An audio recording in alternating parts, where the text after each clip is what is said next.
السلام عليكم. وعليكم السلام، كيفك ابو حمزه؟ هلا ابو حميد حبيبي، كيف حالك؟ والله الحمد لله. شو شايفك عم تتنهد زعلان.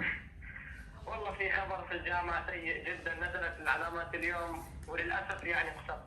بالجامعة رسبت. للاسف الحمد لله على كل حال. بس لو سمحت يا عمي غسان، طلب لا تخبر حدا بس. ما بخبر حدا. ورسبت بالجامعة يا محمد. للاسف يا عمو، شو بدي اعمل؟ اوه الحمد لله، يلا ماشي الحال. بتتعوض حبيبي بتتعوض. بس عمي لا تخبر حدا، ها؟ اه لا تخبر حدا. ان شاء الله ما بخبر حدا.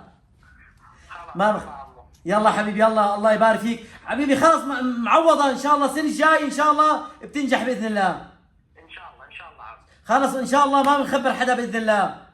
يلا يلا عمو، يلا مع السلامه. مع السلامة يا حبيبي، مع السلامة. رسم محمد رسم. حبايبي النبي صلى الله عليه وسلم يقول عن المجالس أنها أمانة. المجالس أمانة. يحرم عليك إنك تفتح السبيكر وإنت عم تتكلم مع زوجتك مع ابنك وتسمع ناس ثانيين إلا بإذن المتصل.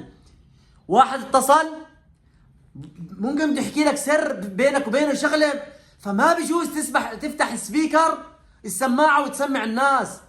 إنما المجالس أمانة يقول صلى الله عليه وسلم، فيحرم عليك. انتبهي يا أختي تسمع رفيق، وانتبه يا أخي تسمع رفيقك. هذه فضيحة للسر وعدم حفظ السر يا شباب. الله يبارك فيكم ويرضى عليكم يا رب. نتعلم سنة النبي صلى الله عليه وسلم. الله يبارك فيكم يا رب.